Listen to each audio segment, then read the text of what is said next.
All right, we're out here today to talk about the Smith&Wesson 686 3-inch. That is a L-frame revolver.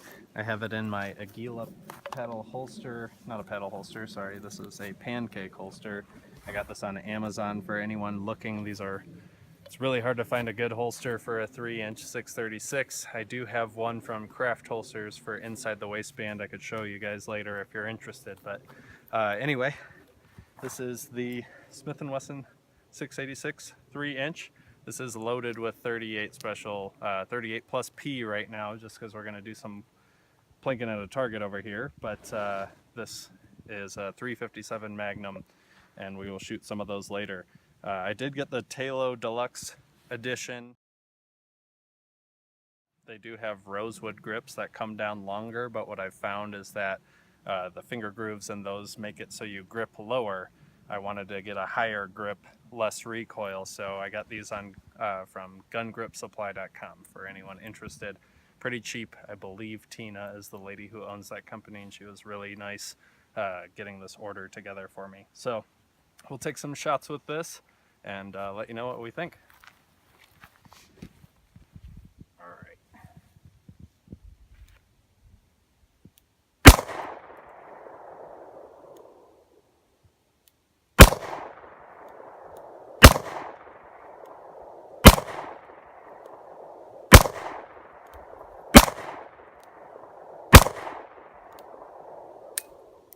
Alright, so that's all 7 shots.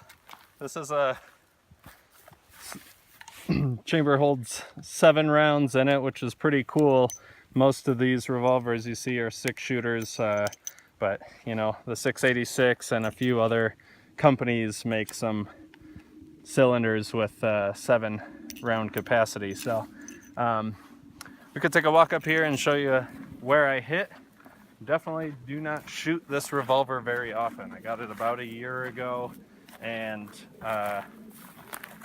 it's just pretty, really. I do love shooting it. I have carried it. I've carried it concealed with a coat on. You know, it's easy to do, but when you can hold 15 or more in a lot of these striker fired guns, it does give you a second thought when you think about lugging this heavy frame around. The L frame, which has the lug that goes all the way out, helps manage the recoil quite a bit because there's some added weight to the front end. I like that quite a bit. I mean, obviously the look is fantastic, but here you can see where I hit. Definitely pulled left a bit. 1, 2, 3, 4, 5, 6, 7. There are 2 right here, so not bad really for not shooting this very often. But if you want to impress people, especially the old timers, having a wheeled gun is something you're going to want to look into. So we'll take some more shots at it. We'll have the others here take some shots at the target and see how we do.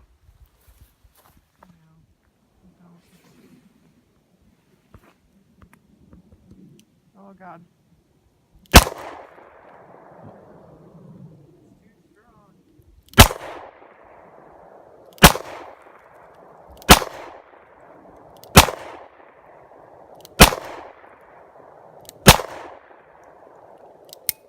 Oh my God. This is like the worst gun to shoot. I'm not even kidding. So this is actually the first time I've shot the revolver before, and the trigger pull is awful. It took like 10 years. It's freaking me out. It has a lot of kickback, and I personally don't really like that. Wouldn't use it as a defensive tool, that's for sure. I mean, it looks nice, like Eli said, if you're into the old-timey looking guns, and it's got a pretty handle, but if you're still kind of new to guns and don't really want to carry them very often, I wouldn't recommend this at all. I mean, it's very powerful, and that's kind of fun, but at the same time, I hate the long trigger pulls. Those are the worst. Yeah, very powerful gun. It's pretty, like Eli said, but that's about all I have to say about that.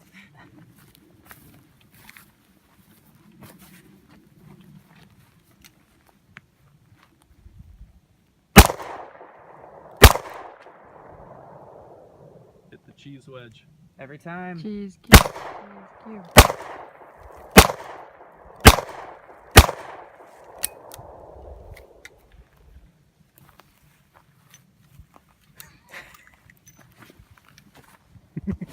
So there are a few things that I want to go over with the Smith&Wesson.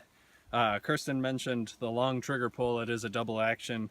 Part of that is a safety feature, which is pretty nice, but it is difficult to get used to, especially if you're used to striker fired pistols. So you can navigate around that. These are empty cases inside here. So anyway, put it in a single action, then you can see the trigger pull is next to nothing here. So the trigger is all the way back. Just from here, it's just a small click. And so that is actually a much better trigger than any striker fired guns that you'll shoot. Anyway, I wanted to discuss that. Also, a cool feature about a revolver is these spent shells are in here. So when you shoot a semi-automatic pistol, they go flying out. You have to pick up your brass. Here we have all of our spent cases. We just dump them out and I can take care of them as such easily. So those are some pretty cool features. You can see the sight picture here. This is what you'll get standard on this pistol, or sorry, this handgun revolver. They have got a little orange coloring on the ramp, serrated ramp here to prevent from glare. The top is actually all serrated to prevent from glare as well. And then you get a little U-notch, sort of like a Glock, only much thinner, white around there. So that's what you're looking at here. You know, all of us here are used to firing striker fired pistols for the most part. So getting used to that, the staging of the trigger takes a little bit of time, but as you saw earlier, it's not impossible to get shots on target. So I think we'll shoot a few more 38 specials and then blast some 357s just for fun. Show you guys what that's like. So the 38 is the brass color, the 357 is the silver color. You can see that the 357 is longer. They both fit in the cylinder. This has more power to it, more powder inside the casing, so it is much more impactful. So that's another thing that I like about the revolver 357. If I'm carrying a gun in the woods and I'm worried about something like a bear, a 357 would do a lot more damage than a 9mm. So there are some plus sides to it, but the novelty, I guess, is probably the biggest thing for me. So anyway, we'll put more rounds through it and check back in. Sure. I'll show you guys single action now, at least a few of these shots. So put the target back up. We'll cock this back into single action so the trigger pull will be a bit nicer. See how I do.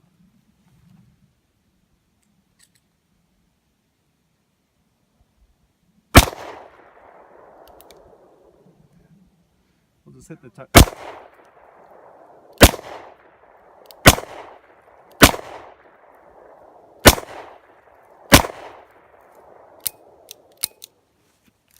All right, so that's 7 rounds. Unfortunately, we can't get the target to stay up, but that's all right. We've got the bouncing target to make up for it. So we might just shoot at that a little bit more and show you guys that thing bouncing around.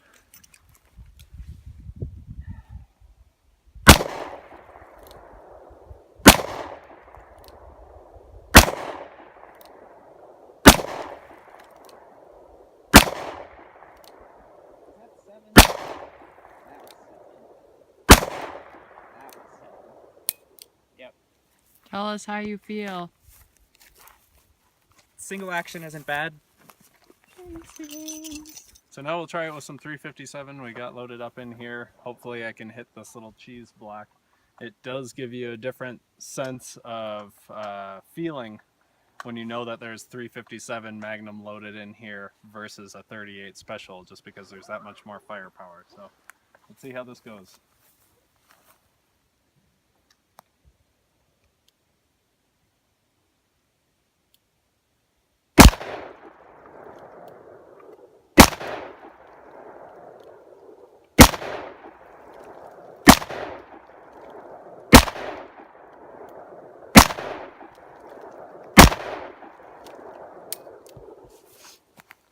Well, it didn't bounce around as much as I had hoped, but at least I hit it some, and you got to see some of the difference, I guess, between 38 and 357. Hopefully you got to see some of that recoil change between those two, but it's definitely not unmanageable, especially with an L frame Smith&Wesson. There's a lot of weight in this thing, so it helps to balance it out quite a bit. But that's my Smith&Wesson 686 3-inch. Hope you guys enjoyed, and if you are on the fence, pick one up. I had ordered this 3-inch tallow edition 686 Smith&Wesson. Just stop for a second. Take a look at that. Oh yeah. Oh yeah. That's what I carry now in a pancake holster.